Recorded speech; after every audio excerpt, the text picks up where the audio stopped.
لو انت زيرو محاسبة فالفيديو ده ليك بإذن الله. النهاردة بعد غياب أكتر من 6 شهور هنبدأ نقول وهنديك كورس BFA بروفيشنال فاينانشال اكاونتنت، كورس المحاسب المالي المحترف. هنعلمك بإذن الله من أول أساسيات المحاسبة وقيود اليومية ودفتر الأستاذ وميزان المراجعة لحد ما توصل للقوائم. من الآخر كده هعلمك الدورة المحاسبية كاملة. ودايما عارفين ان اي حاجة في الدنيا لو اساسها بايظ فهتبقى مبنية على حاجة بايظة فهتبوظ في الاخر. فبإذن الله النهاردة هبدأ معاك من اول اساسيات المحاسبة، وفي مفاجأة في اخر الفيديو. لو انت زيرو محاسبة انصحك تستنانا دايما على القناة وتعمل متابعة عشان هديك كورس شامل وكامل بعد خبرة أكتر من 4 سنين. يلا بينا نبدأ الفيديو.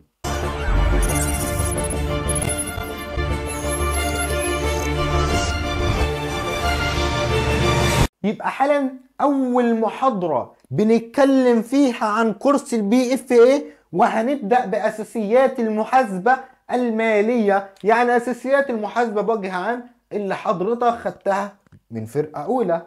تعرف كتير مننا ممكن يوصل لفرقة تالتة أو رابعة ويقول لك دايما المحاسبة عندي صعبة، المحاسبة يا إبراهيم مش عارف أحلها كويس، أو أنا النهاردة بجيب دايما درجات وحشة في المحاسبة. ما أنت يا صاحبي ما تأسستش صح. فإحنا هنبدأ النهاردة أساسيات المحاسبة، أهم فيديو. بص، أولا صلي على النبي. أنا لو جيت أسألك سؤال وأقول لك أنت ليه بتتفرج عليا؟ هتقول لي عشان عايز أتعلم محاسبة. فبالتالي اي حاجة حضرتك بتعملها لازم يبقى ليها هدف. يبقى المحاسبة برضو هي مش مبنية على فراغ، لا هي مبنية على اهداف. يبقى انا اصلا ليه بندرس المحاسبة؟ قال لك انت بتدرس المحاسبة عشان تساعد، يبقى لمساعدة اصحاب المصالح اللي هو صاحب الشركة أو صاحب المصنع اللي حضرتك شغال فيه. يبقى لمساعدة أصحاب المصالح لمعرفة أرباح أو خسارة الشركة، والمساعدة في اتخاذ القرارات. بتساعد الشركة في اتخاذ القرارات. بص، من الآخر كده المحاسبة ديت هي موجودة عشان تعرف الشركة ديت بتكسب ولا بتخسر. طب يا ابراهيم عشان اعرف الشركة دي بتكسب ولا بتخسر لازما اول حاجة تعمل قيد يومية، بعد كده دفتر استاذ، بعد كده حضرتك تروح لميزان المراجعة، ومن ميزان المراجعة لقوائم، ومن القوائم تبدأ تعمل قائمة الدخل وقائمة المركز المالي، وبعد كده تعمل تدفقات النقدية. انت عارف كورس البيف ده والله لو سمعت كل الفيديوهات لا يخليك تجتاز اي انترفيو. من فضل من ربنا عملت ماتيريال محترم جدا عامل لك فيه، بص لامم لك اي سؤال انترفيو يخطر على بالك. ولكن واحده واحده احنا مع بعض هنبدا. اول حاجه باساسيات المحاسبه. يبقى ليه بندرس محاسبه؟ لمساعده اصحاب المصالح، وهتعرف كمان شويه مين هم اصحاب المصالح، لمعرفه الارباح والخساره والشركه، ومساعده في اتخاذ القرارات. طب انا قلت لك انت ليه نفسك تشتغل في بنك او نفسك تشتغل في شركه؟ هتقول لي والله ده انا عندي هدف. طب الهدف ده ليه موجود او بتعمل ايه عشان توصل له؟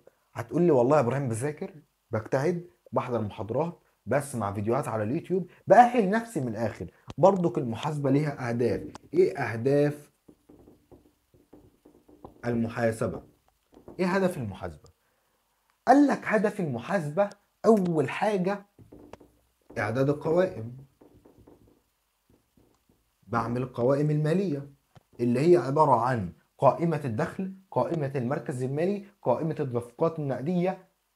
سين سؤال من قبل ما تتفرج عليا، عندنا كم قائمة في المحاسبة؟ لو حضرتك عارف اكتب في التعليقات. تعرف القوائم؟ بص بقى ركز معايا. الدخل، المركز المالي، قائمة التدفقات النقدية، قائمة التغير في حقوق الملكية. كده دول كام؟ 1 2 3 4. في بقى قائمة الدخل الشامل. يبقى كده 5 قوائم، واعرفك ايه الفرق ما بين كل قائمة وازاي بتعمل كل القوائم دي. وفي عندنا برضو الايضاحات، بعض الحاجات اللي هي بتفصل لك. ولكن اول حاجة عندنا من اهداف المحاسبة وهي اعداد القوائم. 2، بص بقى بص بقى، معرفة حالة الشركة. يعني تعرف الشركة ديت فيها ارباح او خسارة. تالت حاجة، اهم حاجة بالنسبة لصاحب الشركة الحتة دي، المساعدة في عملية اتخاذ القرارات الاستراتيجية. ايه القرارات الاستراتيجية دي يا ابراهيم؟ انت هتحبني. بص يا صاحبي، انا دايما بقول امثلة. لو حضرتك باذن الله كده ربنا كرمك وفتحت مصنع ملابس، انت صاحب المصنع اهو. بص بص بص بص بص، صاحب المصنع. بعيد عن ان انا ما بعرفش ارسم، بس ايه، تخيل ان انت صاحب المصنع. تقول لي والله انا النهارده جبت محاسب، قلت له يا ابن الحلال انا عايزك تعرف لي الشركه بتاعتي دي بتكسب ولا بتخسر. دي اول حاجه. يعني من البلدي انا عايزك تعرف لي احنا كسبنا كام في اليوم. تاني حاجه، قلت له انا عايزك تساعدني في ان انا اخد القرارات. ازاي؟ هتقول لي انا لو بكسب كتير يبقى بدل ما يكون عندي مصنع لا يبقى عندي 2 و3 و4. يبقى المحاسب بيساعد صاحب المصلحة او صاحب الشركة في عملية اتخاذ القرارات الاستراتيجية، اللي هي قرارات طويلة الاجل، اللي هي القرارات اللي بتأثر على رأس مال الشركة. ثالث حاجة، المساعده في عمليه اتخاذ القرارات اهي. ماشي، يبقى اول حاجه اعداد القوائم، معرفه حاله الشركه، المساعده في عمليه اتخاذ القرارات. رابع حاجه وهي اهم حاجه بالنسبه للمحاسب اللي بيدخل اي شركه جديده، قال لك ايه؟ بص، معرفه اصول والالتزامات الشركه. معرفه اصول والتزامات الشركه يعني ايه؟ بص بقى، لو انا قلت لك انت عندك مصنع، المصنع ده باني على الارض دي كنت واخدها من ابوك ورث. اه انا بحب الحوارات وبحب ان انا اقول امثله عشان حضرتك تفهم. يبقى الارض بتاعتك، اه يبقى دي اصل. طب الالتزام ده هو ايه؟ اي فلوس عليك وهي التزام. يبقى ليه بدرس محاسبه؟ لمعرفه حاله الشركه من ارباح وخساره والمساعده في عمليه اتخاذ القرارات. ايه اهداف المحاسبه؟ اعداد القوائم، معرفه حاله الشركه، المساعده في عمليه اتخاذ القرارات الاستراتيجيه. رابع حاجه، معرفه اصول والتزامات الشركه. بص، من الاخر كده لازما ابن الحلال تركز معايا وتصلي على النبي. اول حاجه هنبدا بيها وهو سؤال، تعرف سؤال، اول سؤال انترفيو سالته في حياتي. سالني سؤال، كنت رايح تدريب في بنك الزراعي، قال لي ايه قانون المحاسبه؟ كنت قاعد انا وواحده، احد الزملاء يعني صديقه، سالها بيقول لها ايه قانون المحاسبه؟ والله ما عرفت ترد. انت عارف انا قلت له إيه؟ قانون المحاسبه لو انت عارفه اكتبوا لي في التعليقات قبل ما اقوله. لازما انا عايز ان احنا نكون متفاعلين مع بعض برضك في الفيديو، بحيث ان احنا نشوف مين الطلاب المتميزه، عشان في مفاجآت كتير وفي كورسات هنبدا نعلن عنها وهياخدوا خصم كبير جدا. قانون المحاسبه هو عباره عن المعادله المحاسبيه، اللي هي الاصول بتساوي الالتزامات زائد حقوق الملكيه، وهشرحها بالتفصيل حالا. بص انا اقول لك على حاجه، وانا بمسح السبوره وتكون نصيحه من اخ لاخوه. انت عارف يا صاحبي، كتير من الزملاء بيكون عايز يطور من نفسه بس مش عارف الطريق الصح. الحمد لله فضل من ربنا، انا عندي تشانل على التليجرام فيها، بص، بدل التدريب 20,000 تدريب. كل يوم بنزل تدريبات وهحطه لك تحت في الديسكريبشن. بص من الاخر كده، اللي عايز يطور من نفسه لازم يتعب، لازم يسعى. فعشان كده انا بفضل من ربنا حبيت اعمل الكورس ده بحيث ان هو يكون مثلا دعم للشباب. الكورس ده والله يعني عايز اقول لك ان هو يعني الحمد لله الواحد كان واخده اكتر من 2000 جنيه في كذا مكان، ده غير بقى الكورسات اللي هي الاونلاين. فتخيل ان انت يكون معاك كورس فري، كورس مجانا. فتخيل ان دي حاجة اعتقد ان هي بصراحة كويسة جدا. يعني الواحد والله كان بيسهر بالايام يقرأ في الكتب ويقرأ في المذكرات عشان يعمل لك ماتيريال محترم يليق بحضراتكم. انت عارف اول حاجة، لو انت جاي تشتغل في اي شركة ربنا كرمك وجيت تشتغل في الشركة، انا بحب الرسم. بحب الرسم ليه؟ عشان افهم حضرتك بالرسم. لو انت ربنا جه كرمك تشتغل في شركة، انت اهو وجيت تروح تشتغل في الشركة، اول حاجة هتقول لهم ايه اصولكم؟ انتوا عندكم ايه الحاجات اللي انتوا بتملكوها؟ ايه الالتزامات اللي عليكم؟ ايه المصروفات اللي انتوا بتدفعوها؟ ايه الايرادات اللي بتجيلكم؟ ايه حقوق الملكية؟ يبقى اول حاجة لازم ندرسها مع بعض حاجة اسمها المعادلة المحاسبية. انت عارف واحنا في ثالثه ابتدائي او في رابعه ابتدائي كان يقول لك جدول الضرب واحنا بنحفظه، يقول لك انسى اسمك وما تنساهوش. انا النهارده بقول لك في المحاسبه انسى اسمك وما تنساش المعادله المحاسبيه. المعادله المحاسبيه وهي عباره عن الاصول بتساوي الالتزامات زائد حقوق الملكيه. بالبلدي انا ما بحفظش محاسبه، احنا باذن الله بنفهم محاسبه. بص يا صاحبي، طبعا الفيديو ده محتاج ان انت ايه يعني يكون جنبك كده كوبايه قهوه، عشان والله الواحد يعني ايه بيتعب. بسم الله. فانت لازما يكون جنبك كوبايه قهوه كده عشان ايه تظبط لك المزاج. ايه يا ابراهيم اصولي؟ وايه التزاماتي؟ وايه حقوق الملكيه؟ بص يا صاحبي، انت لو جيت تشتغل معايا النهارده في مصنع ملابس، انا بحب الملابس. بص، مصنع ملابس، لو انا جيت قلت لك ايه هي الاصول، قال لك الاصول اي حاجه تمتلكها يبقى هي اصل لك. يبقى الاصول وهي اي شيء ملك لك. اصل وهي اي شيء ملك للشركه. زي ايه الاصول؟ قال لك الاصول زي الاراضي، المباني. زي ان برضك الاصول عندك الاصول نقديه، وعندك الاصول كمان زي السيارات. يبقى اي حاجه ملكك فهي اصل لك، يعني تقدر تتحكم فيه. يبقى اي شيء تقدر تتحكم فيه في الشركه ومحدش يقول لك انت رايح فين او جاي منين فهي اصل. طب ايه الالتزام؟ قال لك الالتزامات وهي اي فلوس عليك. زي ايه حضرتك؟ ربنا كرمك بمحاسب محترم، قال لك والله ده احنا النهارده عايزين بدل المصنع اللي عندنا نفتح مصنع واثنين وثلاثه. ساعدك في اتخاذ القرارات.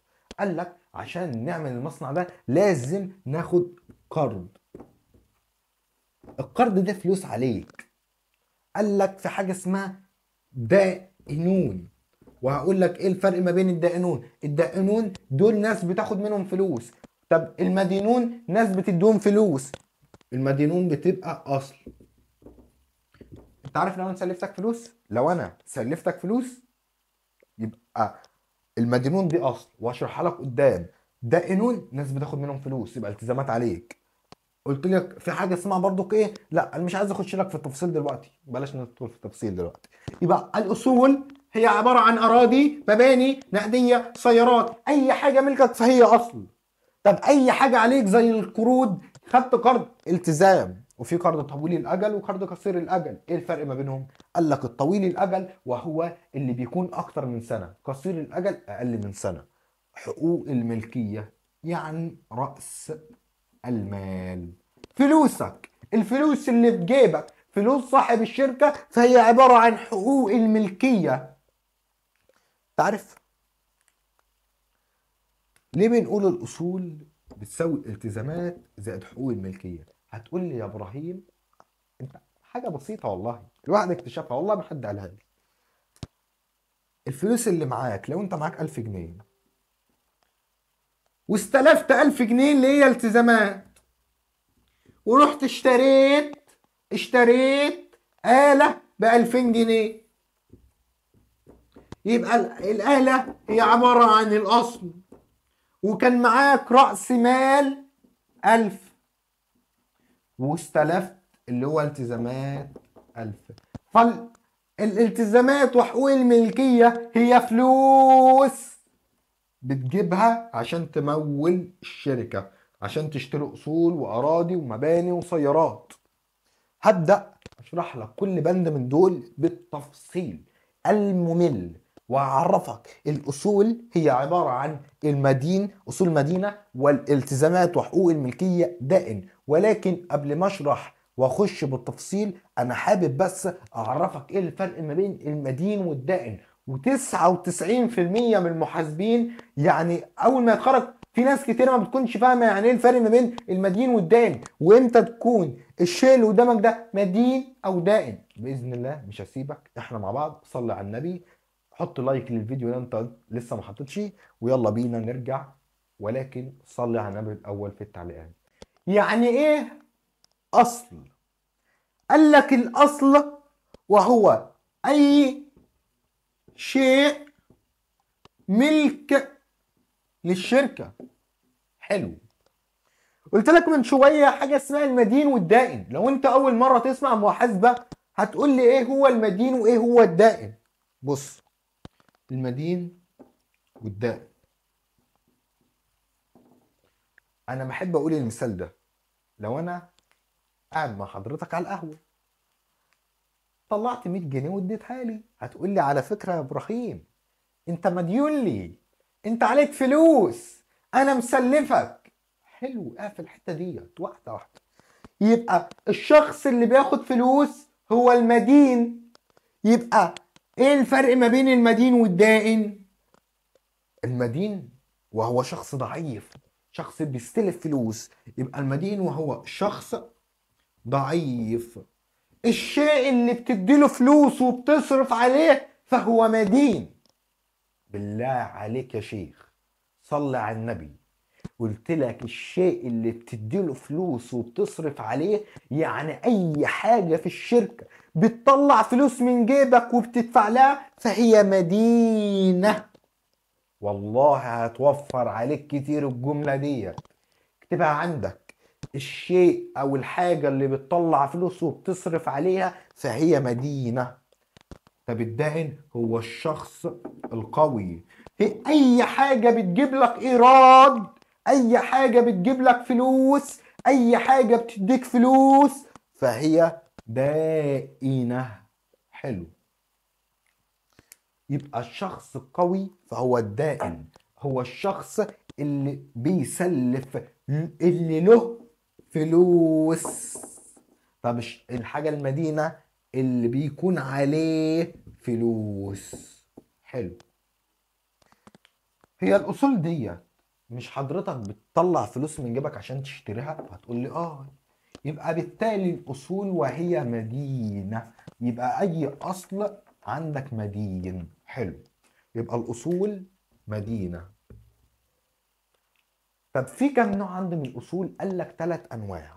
قال لك عن حاجة عندك اسمها أصول متداولة، وأصول ثابتة، وأصول غير ملموسة. بص، إيه الأصول المتداولة؟ بالبلدي كلمة متداولة دي يعني إيه؟ متداولة في السوق مثلا، يعني بلاقيها بروح واجيبها وبستخدمها كتير. يعني متداولة يعني على قد الإيد مثلا، حاجة بتستخدمها كتير. يبقى الأصل المتداول هو الأصل اللي أنت بتقدر تستخدمه خلال السنة. بص، الأصل المتداول هو، يبقى الأصل المتداول هو الأصل قصير الأجل بتقدر تستخدمه خلال السنة، زي الأقلام.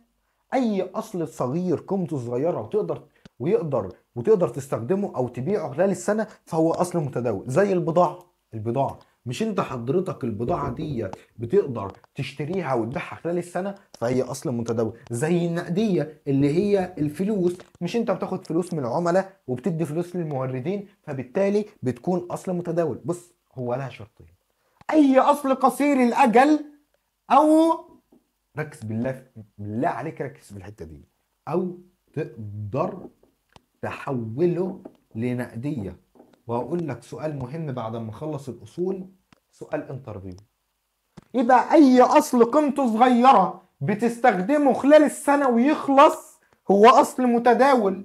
اي اصل تقدر تحوله لنقدية، يعني تحوله لفلوس خلال السنة، فهو متداول. طب ايه الاصول الثابتة؟ قال لك اي اصل بتقدر تستخدمه بدل سنة واثنين وثلاثة واربعة، اللي هو الاصول طويلة الأجل، زي الآلات، السيارات. أي أصل عمره طويل فهو أصل ثابت. طب إيه الأصول الغير ملموسة؟ قال لك الأصول الغير ملموسة اللي حضرتك ما تقدرش تمسكها. زي إيه؟ قال لك زي الشهرة.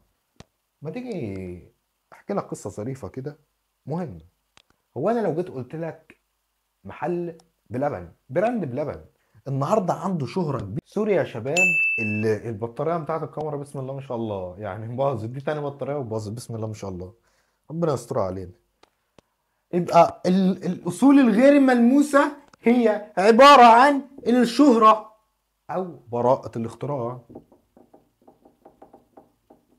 بص، أي أصل عندك في الشركة ما تقدرش تمسكه هي أصول غير ملموسة، زي الشهرة، زي محل مثلا أو براند بلبن. أنت النهارده ممكن تروح حضرتك تشتري بلبن، يعني اي منتج من عند بلبن، لمجرد ان انت سمعت عنه اعلان، فبالتالي الشهرة ديت هي قيمة او اصل الشركة ملكاه، بحيث ان هي لو جت تبيع الشركة بعد كده او جت تبيع مثلا المحلات ديت، هيكون الاسم نفسه له قيمة. يبقى عندك الاصول المتداوله هي الاصول قصيره الاجل، اي اصل تقدر تحوله لنقديه خلال السنه فهو اصل متداول. الاصول الثابته، اول حاجه لازم أن يكون اصل ملموس، اصل بتقدر تستخدمه اكتر من سنه، اصل بيكون عندك تستخدمه بدل السنه واثنين وثلاثه واربعه. وفي اصول غير ملموسه هي عباره عن الشهره وبراءه الاختراع والعلامه التجاريه. حلو، بص بقى، انا عايزك تصلي على النبي وعايزك تركز معاه في المثال ده، عشان المثال ده مهم جدا جدا جدا جدا. هو سؤال انترفيو. بص بقى، شركة سيف للسيارات تمتلك سيارة. السيارة دي بالنسبة لها أصل متداول ولا أصل هو عبارة عن أصل ثابت؟ احنا لسه قايلين السيارات هي أصل ثابت. سؤال عادي، لو انت عارف اكتب لي في التعليقات. شركة سيف للسيارات هي أصل متداول ولا ثابت؟ بعد إذنك اكتب لي في التعليقات عشان أعرف مدى فهمك. بص، قلت لك من شوية، أنت قلت لي يا إبراهيم الأصول المتداولة هي أي أصل قصير الأجل أو أي أصل بتحوله لإيه؟ لنقدية خلال السنة. أنا قلت لك شركة سيف للسيارات يعني هي شغلها بتبيع سيارات، يعني شغل الشركة المتاجرة في السيارات، فبالتالي الشركة بتبيع السيارات وتشتري خلال السنة، يعني أصول متداولة. أي والله. يبقى شركة سيف للسيارات هي بتبيع سيارة، هي هتبيع سيارة، يبقى الأصل ده عندها أصل متداول عشان بتشتري سيارات وبتبيعها خلال السنة. وده سؤال مهم جدا في الانترفيو. وطبعا قلنا الأصول بطبيعتها مدينة، عشان الأصل هو الشيء اللي بياخد فلوس، الشيء اللي بتصرف عليه. ولازم لازم لازم تعرف إن كل الأصول تكون في الطرف المدين في المعادلة المحاسبية. ودايما الأصول بتروح. هقول لك معلومة بقى بسيطة بقى، بس بالله عليك خليك فاكر ان اللايك اللي حضرتك بتعمله هو بيحفزني وهيخليني اكمل الكورس، وبيخليني اعرف كام واحد مهتم ان الكورس ده يكمل على خير باذن الله. كتير مننا زي ما انا بقول لك بيعمل خطوه جديده في حياته بس بيكون عايز محفز، فاللايك اللي انت بتعمله ده بمثابه بيعرفني كام واحد مهتم، كام واحد عايز يسمعني. بص يا صاحبي، احنا دلوقتي قلنا المعادله المحاسبيه عباره عن الاصول بتساوي الالتزامات زائد حقوق الملكيه، وشرحنا الأصول بالتفصيل. هنشرح الالتزامات. قال لك عندك حاجتين: التزامات طويلة والتزامات قصيرة. ايه الالتزامات طويلة الأجل وقصيرة الأجل؟ طويلة الأجل بتقعد أكتر من سنة زي القرض، قصيرة الأجل بتكون أقل من سنة، يعني أي قرض قصير الأجل أو دائنون. وفي فيديو تاني هنشرح فيه إيه هو الدائنون والمدينون، وهنشرح حاجات كتيرة جدا بإذن الله. يبقى الالتزامات بطبيعتها دائنة، الأصول بطبيعتها مدينة، الالتزامات بطبيعتها دائنة. عشان الالتزامات أنت بتاخد فلوس عشان تشتري أصول، يبقى الالتزام بطبيعته دائن عشان حضرتك هو عبارة عن بند عندك في الشركة بيجيب لك فلوس، وقلت لك أي حاجة بتجيب لك فلوس وهي دائنة. حلو كده؟ ماشي. طب حقوق الملكية، حقوق الملكية قلت لك عندك حقوق الملكية برضو هي عبارة عن فلوس ملكك. ولكن أنا عايز أقول لك حاجة مهمة جدا في حقوق الملكية، هي لها معادلة. حقوق الملكية عبارة عن رأس المال، الفلوس اللي انت حطيتها في الشركة عشان تعمل المشروع. وقدام هنعرف ان حقوق الملكية دي هي عبارة عن رأس المال زائد الإيرادات. يبقى حقوق الملكية فيها إيرادات، الإيرادات بطبيعتها دائن عشان فلوس جالك الشركة، أي فلوس جال الشركة يبقى دائن. إيراد حاجة جاية، فلوس جاية يبقى دائن. ناقص مصروفات، مصروفات لو انا قلت لك النهارده انت هتدفع لي مصروف ايجار، يعني حضرتك هتطلع فلوس من جيبك هتدفع، فبالتالي المصروف بطبيعته مدين، المصروف بطبيعته مدين. يبقى حقوق الملكيه عباره عن راس المال، الفلوس اللي انت مثلا هتحطها تعمل بيها شركه، زائد الايرادات الفلوس اللي جايه لك، ناقص المصروفات الفلوس اللي انت هتدفعها. ماشي. بيقول لك ناقص حاجه بقى مهمه جدا. ناقص ايه؟ بص بقى، راس المال زائد الايرادات ناقص المصروفات ناقص ايه؟ قال لك ناقص المسحوبات. ايه المسحوبات دي؟ اول مره اسمعها. بص حضرتك صاحب شركه، لسه عندك بيبي صغير عايز يشترك في النادي، قلت والله ده النادي ده تكلفته النهارده 100,000 جنيه في السنه. اه ما انت قاعد في التجمع بقى، تخيل معايا، احلم احلم يا صاحبي، مفيش حد يعني بيتعب، احلم. يبقى ابنك النهارده عايز يشترك في النادي ب 100,000، يا عيني انت ما معكش، قلت له يا ابني والله ده انا حاطط كل فلوسي في الشركه.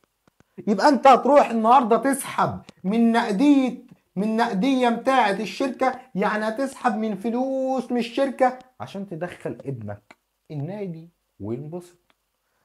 اي حاجه بتسحبها من الشركه لحسابك الشخصي دي اسمها المسحوبات.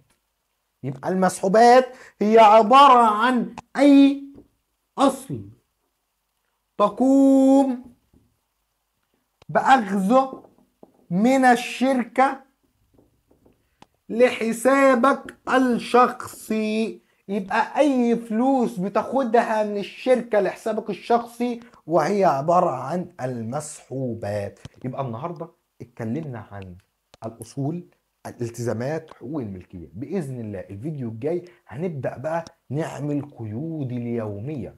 كتير مننا لما بيبدأ خطوة جديدة بتكون صعبة.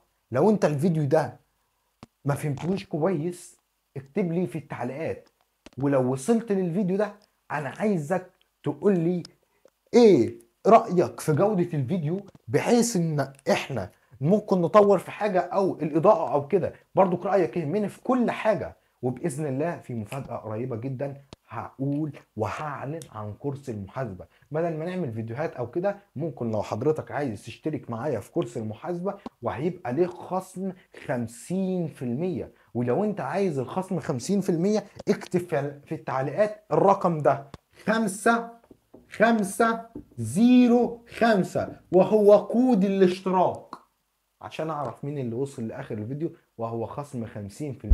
وهبعت لك فورم تملاه وتاخد الخصم. شكرا لاستماعكم، وباذن الله باذن الله هنكمل سلسله كورس الBFA، تأهيل لحضراتكم لسوق العمل وأسئلة انترفيو. بإذن الله نتقابل في فيديوهات كتير، وكان معكم إبراهيم دومة، والسلام عليكم ورحمة الله وبركاته. وما تنساش اللايك الجميل والاشتراك والشير لأصحابك، ونلتقي في فيديو آخر بإذن الله.